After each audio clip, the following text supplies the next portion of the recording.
दुसऱ्या महत्वाच्या मुद्द्यात हात घालतोय. कडकनाथचा स्कॅम माहिती कसा झाला? सुरुवातीला रिटर्न दिले, अंडी परत घेतली, ती उबवली, परत अजून 1000 लोकांना दिली, 1000 लोकांकडून अंडी घेतली, परत 10,000 लोकांना दिली, 10ची लाखो लोकांना दिली. एक दिवस ती कंपनी बाजूला झाली. ह्याला चेन मार्केटिंग म्हणतात. ह्या चेन मार्केटिंग मध्ये केलं काय जातं, तुमच्याकडून तो प्रोडक्ट रिटर्न घेऊन अजून लोकांना त्याच्यामध्ये आमिष दाखवून चांगले रिटर्न्स देऊन फसवलं जातं. असंच कुठेतरी आज मला मार्केटमध्ये चाललेलं दिसतंय. आणि हे लवकर जागे होता दादांनो तुम्ही, नाहीतर एक वेळ येशील, अरे गव्हर्नमेंट ट्रेनिंग देते ना, 440 रुपयाला तुम्हाला 5 दिवसाची तिथं राहून ट्रेनिंग आहे खडकीमध्ये. त्यांचा नंबर त्याच सरांचा मला फोन आला होता. पण नाही, तुम्हाला ते नाही करायचं. तुम्हाला काय करायचंय? तुम्हाला पटपट जागीरदार व्हायचंय. मग तुम्ही काय करणार? 100 रुपयाचं पिल्लू विकत घेणार, 17 रुपयाचं नाही घेणार. बरोबर? तुम्हाला माहित पण नाही ऍक्च्युअल मार्केटमध्ये हे पिल्लाची अंड होलसेलमध्ये विकायची म्हणल्यावर काय रेट जातो.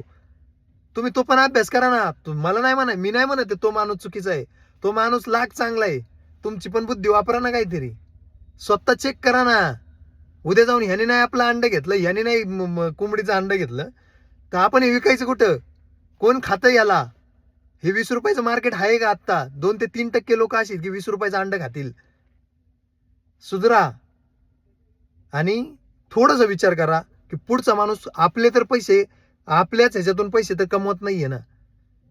अरे ठीक कमवा ना, 2 रुपये कमवा, 10 रुपये नको. धन्यवाद.